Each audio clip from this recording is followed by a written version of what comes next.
My name is Sam Wagner. I'm the author of Malignant Self-Love, Narcissism Revisited.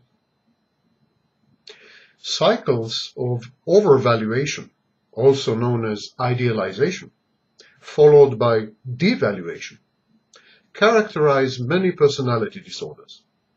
Such cycles are even more typical and more prevalent in borderline personality disorder than in narcissistic one. Such cycles between overvaluation and devaluation reflect the need to be protected against the whims, needs, and choices of other people, shielded from the hurt that they can inflict on the narcissist. The ultimate and only emotional need of the narcissist is to be the subject of attention, and thus to support his volatile self-esteem and to regulate his precarious sense of self-worth. The narcissist is dependent on others for the performance of critical ego functions. While healthier people overcome disappointment or disillusionment with relative ease, to the narcissist they are the difference between being and nothingness.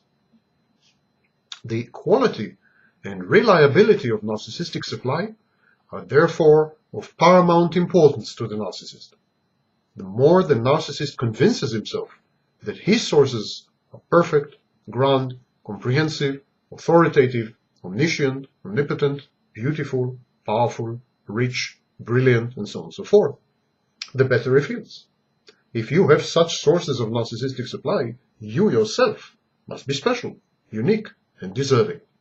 The narcissist has to idealize his supply sources in order to highly value the supply that he derives from them. This leads to what we call overvaluation. The narcissist forms a fantastic picture of his sources of narcissistic supply. And of course, the fall and the disappointment are inevitable. Disillusionment sets in. The slightest criticism, disagreement, or differences of opinion are interpreted by the narcissist as an all-out assault against the foundations of his existence. The previous appraisal is sharply reversed. The same people are judged to be stupid, who were previously deemed to possess genius, for instance. And this is the devaluation part of the cycle. It is very painful to both the narcissist and to the person devalued, for very different reasons, of course. The narcissist mourns the loss, the demise of a promising investment opportunity, in other words, a promising source of narcissistic supply. The investment opportunity, the source of supply, mourns the loss of the narcissist and what it had thought to have been a special relationship. But what is the mechanism behind this rapid cycling?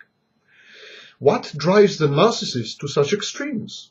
Why didn't the narcissist develop a better, more efficient coping technique? Why doesn't he develop a better reality test? Why doesn't he stay on the middle ground? Well, the answer is that the overvaluation-devaluation mechanism is the most efficient one available to the narcissist. To understand why, one needs to take stock of the narcissist's energy, or rather, lack of energy. The narcissist's personality is precariously balanced, and it requires inordinate amounts of energy to maintain. So overwhelmingly dependent the narcissist is on his environment for mental sustenance that the narcissist must optimize, rather maximize, the use of scarce resources at his disposal. Not one iota of effort, not one touch of time and emotion must be wasted, lest the narcissist finds his emotional balance severely upset. The narcissist attains this goal by sudden and violent shifts between foci of attention. This is a highly efficacious mechanism of allocation of resources in constant pursuit of the highest available emotional yields. So, how does it go? After the narcissist emits a narcissistic signal within what I call the narcissistic mini-cycle, the narcissist receives a host of narcissistic stimuli, responses to his signal. Narcissistic stimuli are simply messages from people who are willing to provide the narcissist with narcissistic supply. But mere readiness and willingness to provide narcissistic supply is not enough, not sufficient. The narcissist now faces the daunting task of evaluating the potential content, quality, and extent of narcissistic supply from each and every one of his potential collaborators. He does this by rating each of the potential sources of supply. The stimulus with the highest rating is naturally selected.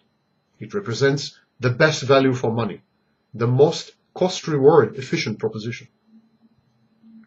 The narcissist then proceeds to immediately overvalue and idealize the source he had selected. It is the narcissistic equivalent of getting emotionally involved. The narcissist bonds with the new source. If the narcissist feels attracted, interested, curious, magically rewarded, reawakened. Healthier people recognize this phenomenon. It is called infatuation. To remove doubt, the source of narcissistic supply chosen this way does not have to be human. The narcissist is equally interested and infatuated with inanimate objects, for example, as status symbols. He forms attachment and bonds with groups of people, the nation, the church, the army, the police, and even with abstract notions, history, destiny, mission. And then, having idealized the source of supply that he had selected, a process of courting commences. The narcissist knows how to charm, how to simulate emotions, how to flatter. Many narcissists are gifted actors, having acted the role of their false self for so long. The narcissist wines the targeted supply source, whether primary or secondary, and dines it. The narcissist compliments and sweet talks. He is intensely present. He is deeply interested. He is laser focused on the target. The narcissist's genuine and keen, though selfish, immersion in the other, the narcissist's overt high regard for the source of supply, the result of idealization, the narcissist's almost submissiveness. These are alluring, they're tempting, they're very attractive. It is nigh impossible to resist a narcissist on the prowl. At this stage, the narcissist's energies are all focused and dedicated to the task, concentrated upon the source of supply he had identified. During this phase of narcissistic courting or narcissistic pursuit, the narcissist is full of vitality, of dreams and hopes and plans and vision. He is manic. His energy is not dissipated. The narcissist resembles a laser beam. He attempts, and in many cases succeeds to achieve, the impossible. If, for instance, the narcissist targeted a publishing house, a magazine, as his future source of supply by publishing his work, he produces incredible amounts of material in a short period of time. He becomes prolific. If he targets a potential mate, he floods her with attention, gifts, and inventive gestures. If he focuses on a group of people that he wishes to impress and belong to, he identifies with their goals and beliefs to the point of ridicule and discomfort. The narcissist has the frightening capacity to turn himself into a weapon, focused, powerful, and lethal.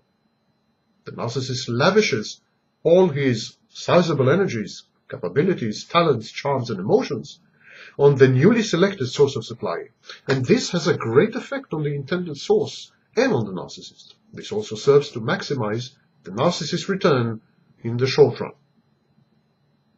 Once the target, the source of supply, is captured, preyed upon, and depleted, the reverse process, called devaluation, sets in. The narcissist instantaneously and startlingly abruptly loses all interest in his former and now useless or judged to be useless source of narcissistic supply.